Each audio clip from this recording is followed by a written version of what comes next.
welcome to another episode. Bushcraft Dave on a big walk. Today I'm out using again the Collins Ramblers Guide to the Peak District, and I'm doing walk number 20, the Roaches and Lud's Church. Got a bit carried away. We're already up on the top. We're already at about 500 or 600 meters up, and I'm not on my own today. Casually having a little bit of shade in amongst the rocks. I've got my mate Alexi with me from work. He's a geographer. We don't hold that against him, but I've already been learning absolutely loads. I haven't recorded everything he's been saying, but there's been absolutely loads. I've learnt about mischievous rivers, is that right? Misfit rivers. Misfit rivers, yeah. Troublesome streams. We're looking at these rocks here. All sorts of crazy lines on it with the way that the rocks have been silted up and all sorts of crazy stuff. But we were just talking when we set off about the fact that it's called the Roaches. We thought it was maybe because it's to do with like little cockroaches sticking up out of the ground. I'm afraid it's not as interesting as that. No. It's simply that it's the French word for rock. It's slightly disappointing, but not a disappointing walk in the slightest. It's beautiful. The rocks themselves absolutely dominating the landscape. Oh, it's just glorious. And again, it is ridiculously hot. Stupidly warm, but we've got plenty of water. So yeah, this is walk number 20. This is a level 4 difficulty walk. So it's towards the top end, but so far we've found it fairly reasonable going. It's not been too bad. No.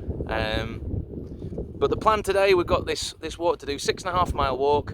It's going to be pretty spectacular. And we're heading to a campsite not too far away. We're going to camp for the night. Alexi's volunteered to cook up dinner. I'm going to try and make some pudding on my trangia. We'll see how that goes. That'll be a disaster, no doubt. It's 2 days of hiking and camping. We've got another one tomorrow, yep, which you'll see next week, so we won't spoil anything about that yet. But yeah, it's going to be a good one. Join us for the rest of the journey.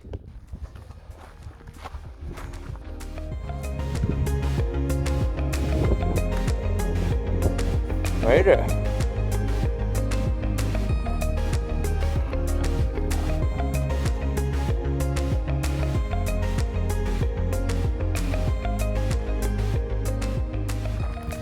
This is where we need to pick the right path. So eventually we will come down there and then follow the road that way, but we're going down here. So what is that actually signposted to up there? So up there will be Lud's Church, which we're going to. Right. Oh, helicopter.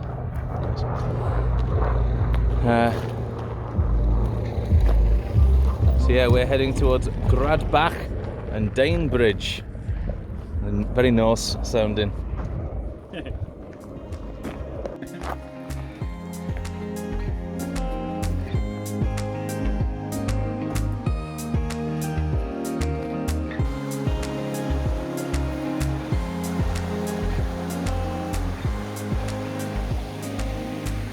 Good place for a stop. We took a bit of a detour, so we didn't quite stick to the route as it said. We followed within the woodland. There's a slightly more northerly path, and we saw that would take us near the river. And we thought, just a bit of peace and quiet, a bit of rest, but we might be able to get our feet wet, which would be quite nice. What did you say it was when two rivers meet? A confluence. A confluence. Well, we're going to have a confluence and a mini conference, have a sit, some water, and then Lud's Church. I don't know what it is, we'll find out soon enough. I have just nearly fell in. I've got very close to being wet to my undercarriage, but I've just avoided it. Sorry, the sun's right in my face and I'm on a wobbly rock. Getting my feet wet. It's all good. Look how beautiful this is.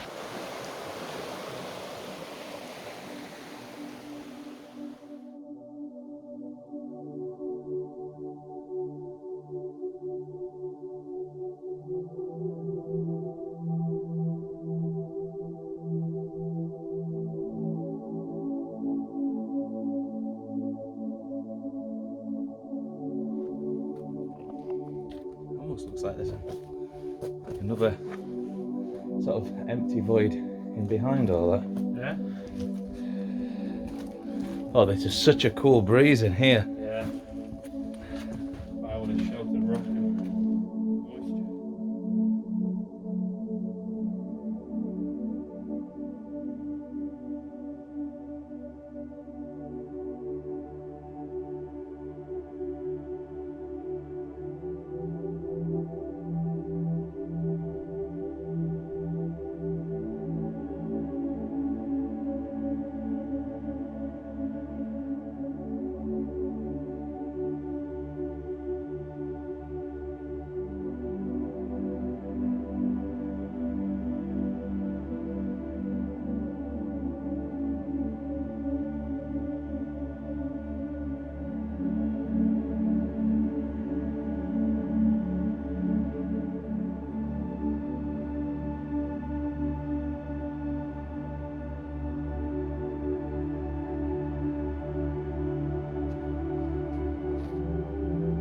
It said how it was formed by something slipping out. Landslide, but yeah. like, where did the stuff that slipped go? Because I mean, that would be still substantial, the amount of stuff that came off it.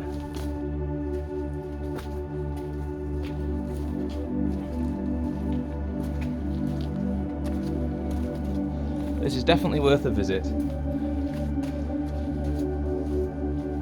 Well, it looks like there's more at the top, going round to the right.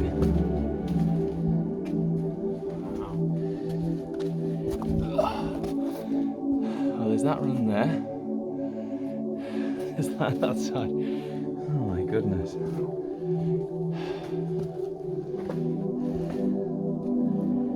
That's pretty. I feel like if I walk down this one, I'm going to feel bad because I haven't walked down that. I'll do a circuit.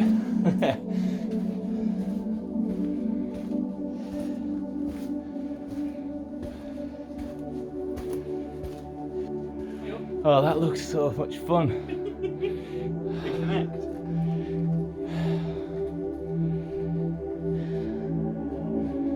I mean, this is a playground, isn't it? Yeah, not half.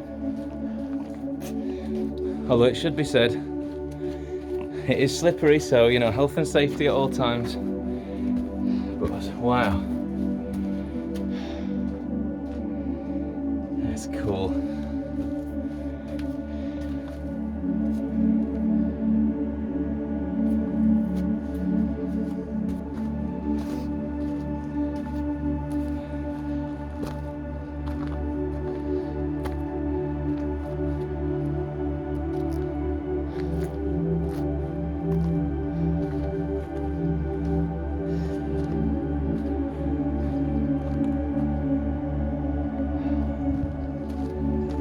Oh.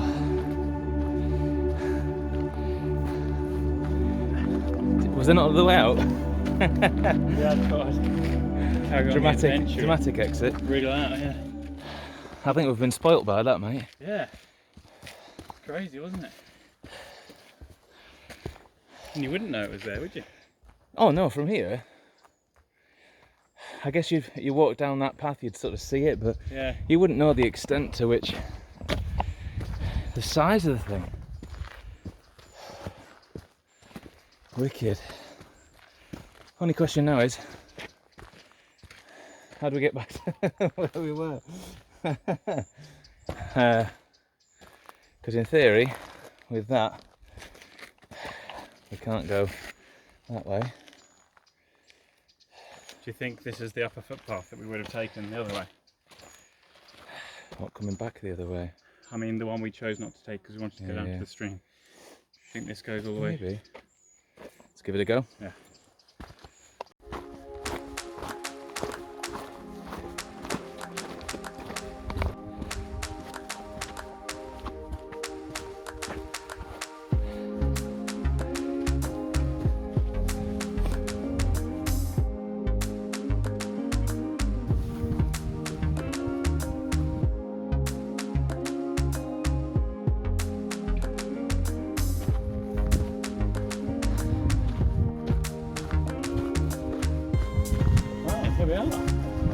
Joining back up with the road where we started.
So in this pan, on a very low heat, I've got the simmering.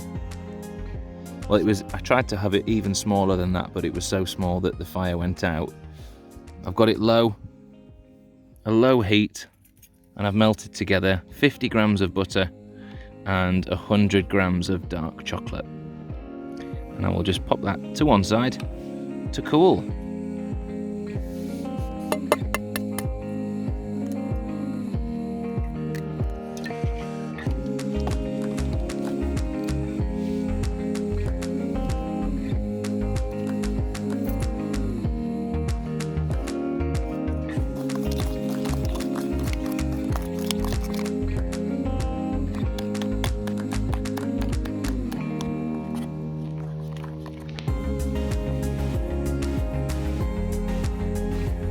So I'm very much looking forward to tucking in. So it was 2 eggs and about 125 grams of sugar. Just folding in the chocolate to the egg. So I'm going to say it's 50 grams of flour, half a teaspoon of baking powder, and 30 grams of cocoa powder. I'm just gonna chuck all that in, give it a mix. You all know I'm chucking flour over the top of this, don't you? You know it's gonna be a bad one. I'm just gonna cut now and you can come back to it all mixed together and pretend I threw nothing over the side. There we go, nothing fell over the side, not a bit, but a lovely glossy mixture, which I'm gonna make even better by putting in wherever I've put them 50 grams of chocolate chunks. I did also get it wrong, it is 15 grams of the cocoa powder. Okay, we'll come back to that in a second. I'll show you how I'm gonna cook it, hopefully, fingers crossed. It'll probably be a disaster. If I say that now, if it works out brilliant, then that's all good. But if I'm right and it's a disaster, I told you so.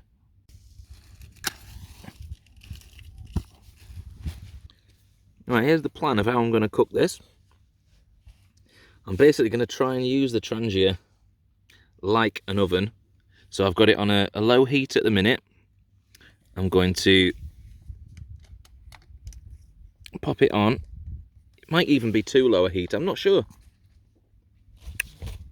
This might not work, but we're going to give it a go.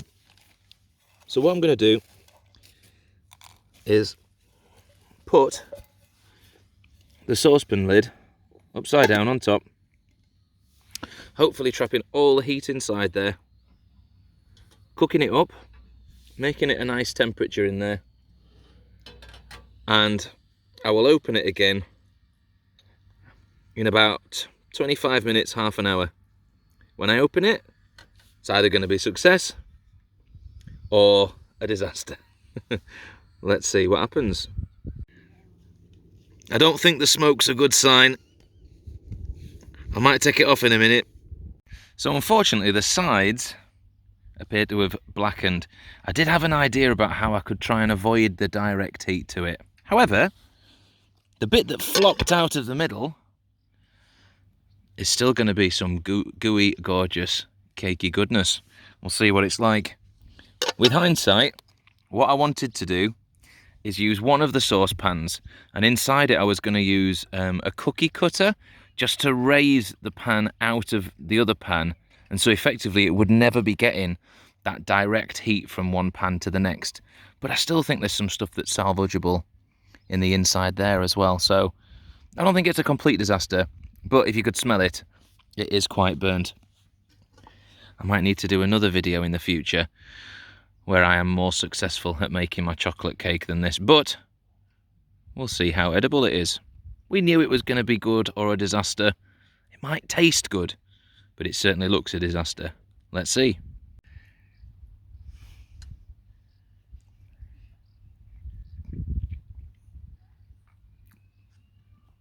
Now, I like cake mix as much as the next man, but I'm not sure smoked cake mix was on my recipe. With hindsight, I definitely wish I'd separated the pans, maybe turned down the heat a little bit. It was definitely cooking. I might try some from inside there, but it just all tastes smoked. So the second I saw that it was smoking, I should have just stopped then, and it wouldn't have flavoured it all badly. But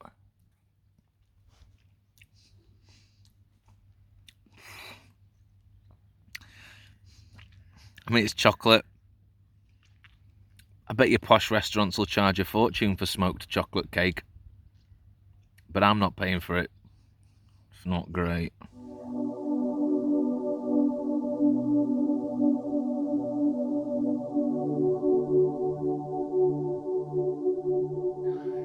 Right, well, that's it for one night. We're going to get ourselves tucked up,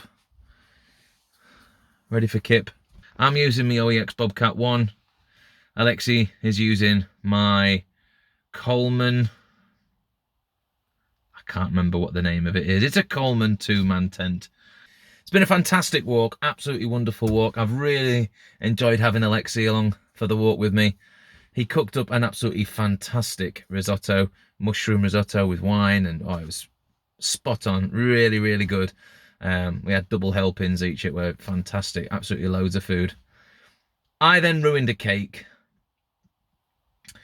I know it was a bit of an experiment to try and make a cake on the trangia.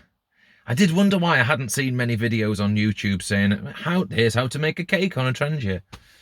So I kind of made it up. I kind of hoped for the best, and it didn't work. So a couple of things definitely for me to think about. First of all, if it starts smoking, take it off, because uncooked cake mixture is super tasty. Certainly it's better to be tasty and not smoked, because that was, yeah, it was pretty grim. But there was definitely in the pan, like, some element of cake. Like, there was some nice squidgy bits of cake in there. Smoked, but, you know, nice bits of cake. So I have got an idea about how to try and improve it in the future. I will try and film it at some point when I try it again and see if I can do it any better. I think it might work. But for now, that was walk number 20, the Roaches and Lud's Church. The Roaches was absolutely spectacular walking across the top of that. And Lud's Church, what an absolute, like, amazing treasure just in the middle of the woodland. Unbelievable. You could easily walk past and not know that it's there, but wow, what a spectacular thing it was. You will join us next time for walk number 21, which is going to be Shuttlingslow. I'm sure there's a better way to say it than that. But we could see Shuttlingslow on our walk that we did today on the horizon. A very big peak. One that's going to be initially a huge walk to begin with, and then just hopefully a nice steady walk for the rest of it. But we'll see. You can join us next week. We'll wake up in the morning. I'm going to make a full English breakfast fry up on my trangia. I'm not going to burn this one because I'm not making a cake. But yeah, join me tomorrow morning. But for you next week. And Alexi, and we're going to go and take on walk number 21. It's been fantastic. Thank you for joining me. If you've enjoyed this video, if you found it hilarious that I've made an absolute, I can't swear, But you insert your own swear word at that point. Up of a cake. Join us again next week. Click subscribe. Click that bell notification so you'll know when the next one's out. And as always, see you in the next one.